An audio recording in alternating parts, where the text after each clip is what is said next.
اللہ کا ایک بندہ تھا، وہ بازار سے گزر رہا تھا، بلکہ اس کی رحمتیں بہانے ڈھونڈتی ہیں۔ ذرا دیکھیے منظر۔ تو اس نے دیکھا ایک شرابی ہے، وہ گندی نالی پہ گرا ہوا ہے اور گندے پانی سے اس کا منہ گندا ہو رہا ہے۔ انسان کے احترام کے ناطے دل میں ترس جاگا اور اس کو وہاں گندی نالی سے اٹھایا اور اس کا منہ دھویا اور گھر کا رستہ دکھایا۔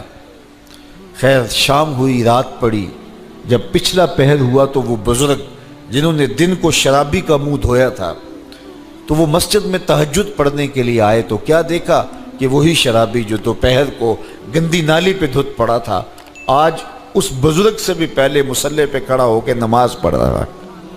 تو بڑی حیرت ہوئی کہ یہ تو وہ دن والا شرابی ہے اور میں نے آج اس کا منہ دھویا تھا، نشے میں دھت پڑا تھا۔ تو حیرت کا اظہار کیا تو ہاتف سے آواز آئی، میرے بندے تو نے اس کا منہ دھو دیا تھا، میں نے اس کا دل دھو دیا ہے۔ تو جب بندہ اللہ کے حضور توبہ کرتا ہے، اس کے حضور معافی مانگتا ہے تو پھر وہ کتنا عطا کرتا ہے، اور بندے کے گناہوں کو معاف ہی نہیں کرتا بلکہ اس کے گناہوں کو نیکیوں میں بدل کے رکھ دیتا ہے۔ یہ بندے پر اللہ کی کرم نوازیوں کے برستے رنگ ہیں۔ التائب من الذنب کمن لا ذنب لہ، گناہ سے توبہ کرنے والا ایسا ہوتا ہے جیسے اس نے گناہ کیا ہوا ہی نہیں۔ حدیث پاک میں آتا ہے کہ قیامت کے دن ایک شخص اپنا نامہ اعمال کھولے گا اور اسے فرمایا جائے گا کہ اپنے نامہ اعمال کو پڑھو، تو وہ نامہ اعمال پڑھنا شروع کرے گا۔ اب اس نے بڑے بڑے جرم کیے ہوں گے اور چھوٹے چھوٹے گناہ بھی کیے ہوں گے۔ اب اللہ سے حیا کرتے ہوئے، شرم کرتے ہوئے جو بڑے گناہ ہیں ان کو چھوڑتا جائے گا، صرف نظر کرتا جائے گا اور چھوٹے چھوٹے گناہ پڑھتا جائے گا۔ جب وہ سارا نامہ اعمال پڑھ چکے گا تو آواز آئے گی، بندے جا، میں تیرے سارے گناہوں کو بدل کے نیکیوں میں تبدیل کر دیا۔ تو وہ کہے گا، اے اللہ ابھی تو میرے بڑے بڑے گناہ رہتے تھے جو میں نے ابھی پڑھے ہی نہیں۔ تو جب یہ بات اللہ کے محبوب نے ارشاد فرمائی تو حضور اتنا مسکرائے کہ صحابہ کو حضور کی داڑھیں نظر آنے لگی۔ پہلے وہ کہہ رہا ہے کہ چھوٹے چھوٹے گناہ پڑھتے اور بڑے چھوڑتا چلا جاتا ہے، اور جب یہ اسے پتا چلا کہ ان گناہوں کو بدل کے نیکیوں میں تبدیل کر دیا جائے گا تو وہ کہتا ہے ابھی تو بڑے بڑے گناہ میرے رہتے تھے۔ تو اللہ کی یہ کرم نوازیوں کے رنگ ہے کہ وہ گناہوں کو بدل کے نیکیوں میں تبدیل کر دیتا ہے، اور بندہ جتنا بڑا گناہ گار تھا جب سچے دل سے اس کے حضور توبہ کرنے کے لیے حاضر ہوتا ہے تو پھر اتنا ہی بڑا نیکوکار بن جاتا ہے۔ سیدنا عمر فاروق رضی اللہ تعالی عنہ کا زمانہ تھا، اور آپ جانتے ہیں وہ ہاتھ میں درہ رکھتے تھے اور گلیوں میں گشت کیا کرتے تھے رات کو۔ دن کو بھی آپ دیکھتے تو ایک شرابی تھا جو ہاتھ میں شراب کی بوتل لیے آ رہا تھا۔ اچانک گلی کا موڑ کاٹا تو آگے حضرت عمر آ رہے تھے، ایک دم ڈر گیا اور دل ہی دل میں کہا، اے اللہ حضرت عمر کے قہر سے بچا لے، ساری زندگی شراب نہیں پیوں گا۔ سچی توبہ کر دی اور جلدی سے وہ شراب کی بوتل بغل میں دبا لی۔ اتنے میں حضرت عمر بھی سر پہ پہنچ گئے اور کڑک کے کہا، گرج کے کہا کہ یہ تیرے پاس کیا ہے؟ تو تھی تو شراب۔ اب ڈرتے ہوئے اس نے کہا، حضور یہ سرکہ ہے۔ تو حضرت عمر فرمایا، نکالو۔ اب وہ تھر تھر کانپ رہے اور بغل سے وہ شراب کی بوتل نکالی۔ جب نکالا تو وہ شراب نہیں تھی، سرکہ بن چکا تھا۔ تو جو اللہ شراب کو سرکے میں بدل دینے پہ قادر ہے، وہ گناہوں کو نیکیوں میں بدل دیتا ہے۔ تو یہ ایک صورت دکھائی کہ دیکھو یہ شراب کو سرکے میں تبدیل کر دیا، تمہارے گناہ بھی نیکیوں میں تبدیل کر دیں گے۔ تم آؤ تو صحیح اس کی چوکھٹ پہ، تم ہاتھ تو پھیلاؤ۔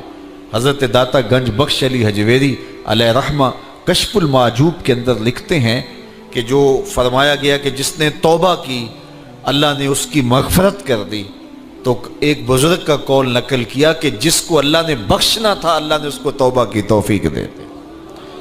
اس کو بلایا ہی اسے ہے جس نے مغفرت کرنی تھی۔ تو توبہ کی توفیق کا نصیب ہو جانا یہ اللہ کی خاص رحمتیں ہیں، اور توبہ کرنے والا اللہ کی خاص رحمتیں پاتا ہے۔ توبہ کرنے والا جب اس کے حضور حاضر ہوتا ہے تو اللہ تعالیٰ اس پہ بہت خوش ہوتا ہے۔ اللہ کے محبوب علیہ السلام نے باقاعدہ ایک مثال سے یہ حقیقت سمجھائی کہ توبہ کرنے والے کے لیے اللہ کی خوشی کا عالم کیا ہوتا ہے، اللہ کیسے خوش ہوتا ہے توبہ کرنے والے پر۔ تو حضور نے ارشاد فرمایا ایک بندہ لمبا سفر کر کے اور صحرا کے اندر ایک لمبے سفر پہ تھا، تو راستے کے اندر اس نے چند لمحوں کے لیے سستانے کے لیے، دوپہر کاٹنے کے لیے ایک درخت کے ساتھ اپنا جانور باندھا اور خود سو گیا۔ اس کا خیال تھا چند لمحوں کے لیے آنکھوں کی نیند نکالوں گا اور آگے بڑھ جاؤں گا، اس لیے اس نے سامان بھی سواری اونٹ کے اوپر جو لدا ہوا سامان تھا، اس میں کھانا تھا، پینا تھا، دیگر ضروریات کی چیزیں تھیں، تو وہ بھی نہیں اتارا، کجاوے پر ہی پڑا رہا کہ چند لمحوں کے لیے میں نے کمر سیدھی کرنی اور آگے چلے جانا ہے۔ تو تھوڑی دیر کے بعد اس کی آنکھ کھلی تو کیا دیکھتا ہے کہ اونٹ ماں ساز و سامان کے غائب ہے۔ تو صحرا میں اونٹ کا گم جانا زندگی گم جانے کے مترادف ہے۔ تا حد نظر نہ کوئی آبادی، نہ کوئی انسانی وجود، تو پھر زندگی نہیں موت کے منہ میں اپنے آپ کو دھکیل لینا ہے جنگل میں، اگر آپ کے پاس کچھ باقی نہیں بچتا ہے۔ تو اس نے دیکھا کہ سواری غائب ہے، سواری غائب ہے تو اس کے اوپر جو سامان تھا وہ بھی غائب ہے، تو وہ دائیں بائیں بھاگا دوڑا اس خیال سے کہ میں جو ہے وہ اپنی سواری کو تلاش کر لوں، لیکن سواری نہیں مل پائی۔ تو پھر وہ دوبارہ آیا اور اسی جگہ بیٹھ گیا، اب موت کا انتظار کرنے لگا۔ چونکہ صحرا میں سواری گم گئی اور میلوں تک انسانی آبادی ہی نہیں ہے، تو وہیں پیاس سے ہلکان ہوا، بے چین ہوا، وہاں درخت کے ساتھ ٹیک لگا کے موت کا منتظر ہو کے بیٹھ جاتا ہے، اور یوں بیٹھے بیٹھے اس کی آنکھ لگ جاتی ہے۔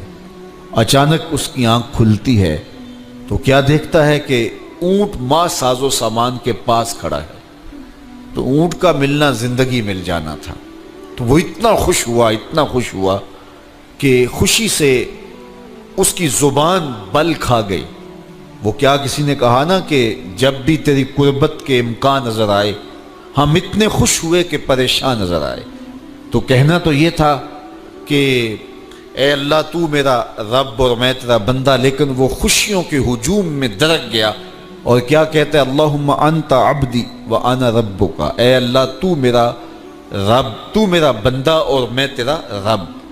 تو اس قدر وہ خوشیوں میں درک گیا کہ اس کو اپنی زبان پہ قابو اور کنٹرول نہ رہا۔ کسی کے آنے سے ایسے ہوش اڑے ساقی کے، شراب سیخ پہ ڈالی اور بوتل میں کباب۔ تو کہتا ہے اللہم انت عبدی وانا ربک، تو میرا بندہ اور میں تیرا رب۔ تو یہ اس کی زبان قابو میں نہ رہی اور وہ بل کھا گیا، خوشیوں کا ہجوم ایسا ہوا۔ تو اللہ کے محبوب نے یہ مثال بیان کرنے کے بعد ارشاد کیا، مجھے بتاؤ اس بندے کو کتنی خوشی ہوئی کہ زبان پہ قابو نہیں، جذبات پہ کنٹرول نہیں، کہنا کچھ ہے بول کچھ رہا ہے۔ تو صحابہ نے عرض کی حضور بہت خوشی ہے۔ تو فرمایا جس طرح یہ بندہ اونٹ کے ملنے پر واپس آنے پہ خوش ہوا، حتیٰ کہ خوشیوں کے ہجوم میں اس کی زبان بھی قابو میں نہیں رہی، یہ بتا رہا ہے خوشیوں کے وفور کا عالم اور مسرتوں اور جو ہے وہ خوشیوں کی کثرت کا عالم بتا رہا ہے۔ تو فرمایا یہ بڑا خوش ہوا جب کوئی بندہ پلٹ کے مالک کی دہلیز پہ آتا ہے، اللہ اس سے بھی زیادہ خوش ہوتا ہے کہ میرا بندہ میری چوکھٹ پہ آ گیا۔ تو پھر اللہ یہ نہیں دیکھتا کہ اس کے گناہ کتنے ہیں، سمندر کی جھاگ کے برابر بھی گناہ ہو تو معاف کر دیے جاتے ہیں، اس لیے کہ میرا بندہ پلٹ کے میری چوکھٹ پہ آیا ہے۔ تو توبہ اللہ کو محبوب ہے، اللہ کو مطلوب ہے، اللہ کو چاہیے کہ بندہ اس کے حضور آئے اور پھر اللہ جل شانہ اس کی مغفرت و بخشش فرما دیتا ہے۔ یہ موسم نور کے موسم ہے، عام دنوں میں بھی توبہ کرو، دن میں کرو یا رات کو کرو، کسی بھی مقام پہ توبہ کرو، اللہ معاف کر دینے والا ہے۔ لیکن یہ خاص ایام تو ایسے ہیں کہ اللہ کی رحمتیں بندوں کو معاف فرما دیتی ہیں، اور اگر کوئی توبہ کا جو ہے وہ دامن پکڑ کے آ جائے، اس کے حضور حاضر ہو جائے، تو پھر اللہ تعالیٰ جل شانہ بندوں کی خطائیں بھی معاف کرتا ہے اور ان کے گناہوں کو بدل کے نیکیوں میں تبدیل کر دیتا ہے۔